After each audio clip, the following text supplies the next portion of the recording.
Jack the Frontloader, based on 2 stories written by Jonathan Truman, Phil Farrell, and Abby Grant. Adapted and told by Mr. Trainer 1110. One spring morning, Thomas puffed excitedly down his branch line. The fast controller had sent him to pick up a special from Jenny Packard. Miss Jenny is a businesswoman who runs a construction company known as the Pack. She had recently inherited the company from her father, who had only just retired. Thomas puffed into the construction yard right on time. Spot on, Thomas, Miss Jenny said. You make a mother proud. Thanks, Miss Jenny, said Thomas gratefully, and looked ahead of him. Is this my special? Very special, Miss Jenny answered, as there, on a well wagon right in front of Thomas, was a small red tractor with 2 arms and a large bucket. I'm Jack the Frontloader. He whirred proudly. I can load and unload and carry lots of things. Thomas was most impressed. I can haul and shunt, he boasted. And I can get you 2 tractor boxes off to the quarry, laughed Miss Jenny.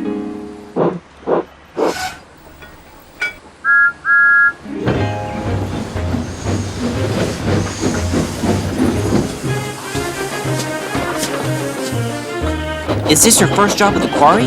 Called Thomas to Jack. It's my first job in the island. Jack called back. Look out for Max then, Thomas warned. He's trouble.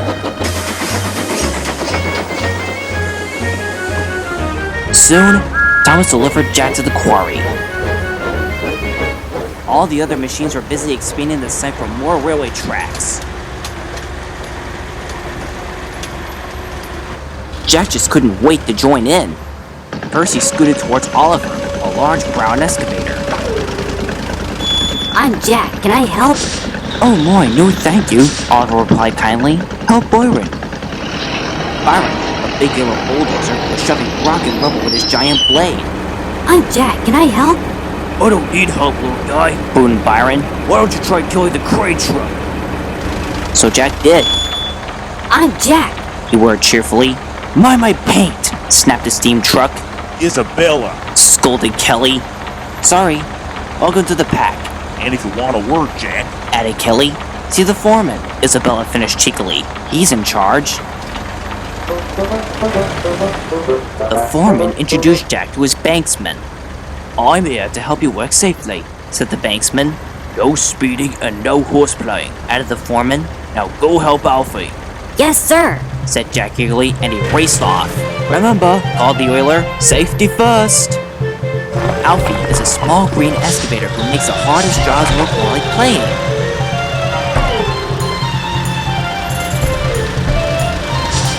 Jack pulled up to him. I'm Jack. I'm here to help. Alfie was delighted. More help means more dirt, and more dirt means more fun. I'm Alfie.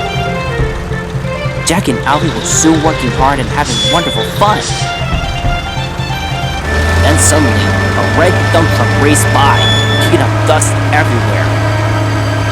Max! Alfie called out. So that's Max, Jack said. Thomas is right. He really is trouble.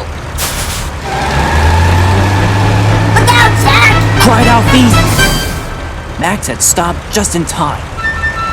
Jack refused to move and glared angrily up. Stop bullying! Jack growled bravely. Can't you take a joke or something? Max grumbled, and he dieseled away. Thank you, Jack, said Alfie gratefully. Later, the foreman shouted, Oliver, move this rock! I'll do it, called Jack. Then he scooped a bucket full of rock. Stop! shouted his banksman. But he didn't stop. He was too eager to help. Wait! shouted Isabella. It was already too late. Oh no! Jack cried. Oops, Jack sputtered. It wasn't too long before Jack was back on his wheels again when Miss Jenny arrived. She was glad Jack wasn't hurt, but she was disappointed. Safety first, Jack, she said firmly. Means you don't rush in where you don't belong. I'm sorry, Miss Jenny, Jack said sadly. I just wanted to help. I understand, said Miss Jenny, and then she sighed. Maybe you're not ready for the Pack. I'll see if you can do better tomorrow. So after she returned to the yards, Jack felt depressed, and Isabella could see that. "You're a good front loader," she said. And a good friend. Added Alfie. "Being a good friend is important," finished Thomas. And that made Jack feel just a bit better.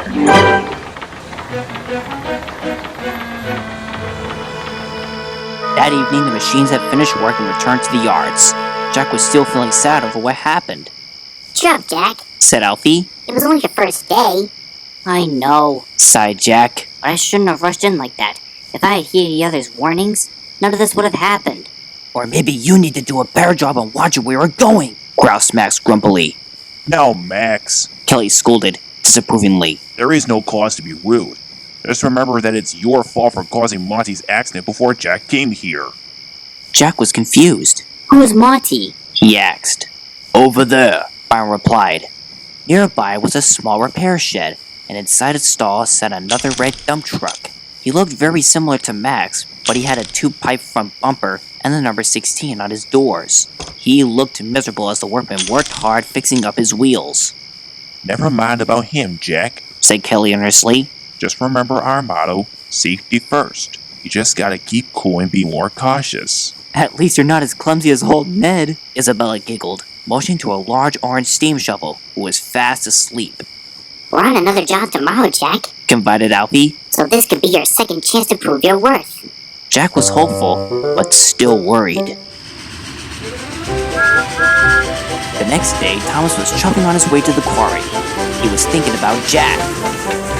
"I hope he's doing better today," he said to his driver.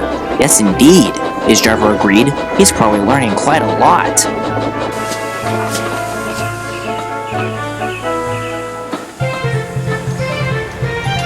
A pack was winding the road beneath the old stone bridge.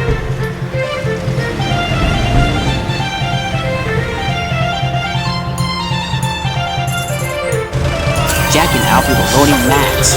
Dust and dirt flew everywhere. Work had never been so much fun.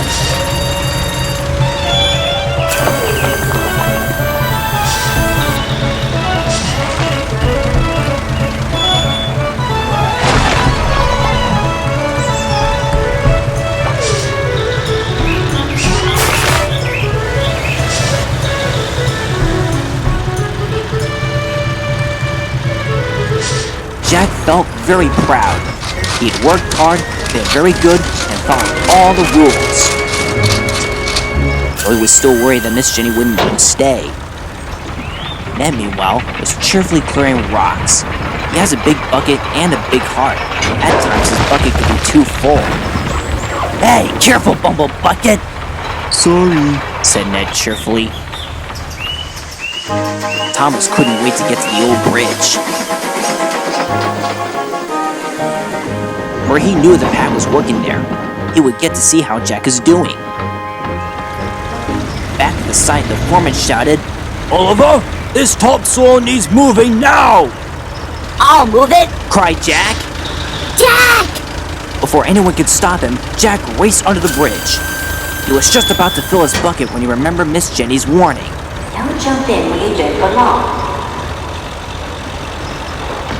Oliver, He said, this is your job, not mine. "Thank you," Oliver said politely. Well done, Jack. Called Kelly. "Yes, well done," chimed Alfie and Isabella. Jack beamed proudly. Later, Ned was moving under the bridge. His banksman had initially told him to lower his crane arm. "I must be careful. I must be careful. I must be careful." He told himself. But there was trouble. Ned hadn't lowered his crane arm far enough, as it knocked loose the important keystones. The bridge started to crumble. No sooner it did that, a whistle sounded through the air. "It's a train!" Gasped Ned.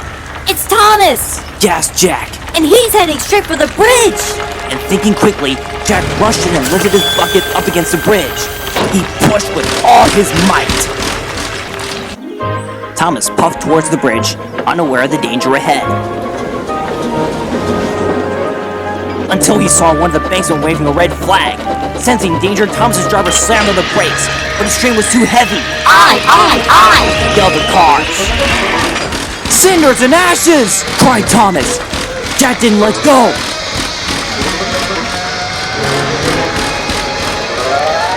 Finally, Thomas's driver backed Thomas to safety. Hold on, Jack! Called Kelly and he rushed to help.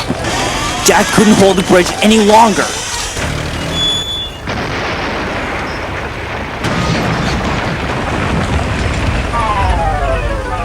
Are you alright, Jack? Asked Kelly when he pulled up. I think so. Groaned Jack.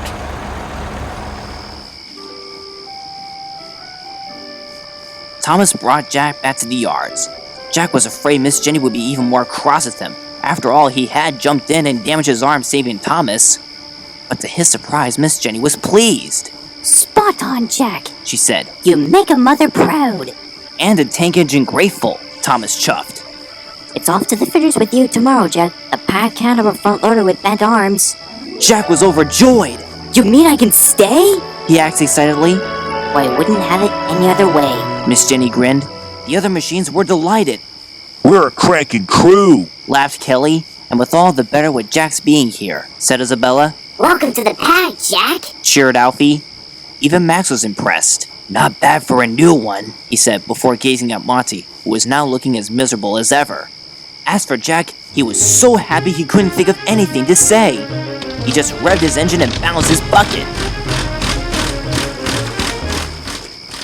As Thomas steamed home to Timothy's sheds, he felt very happy. Yes, he said, welcome to the pack, Jack.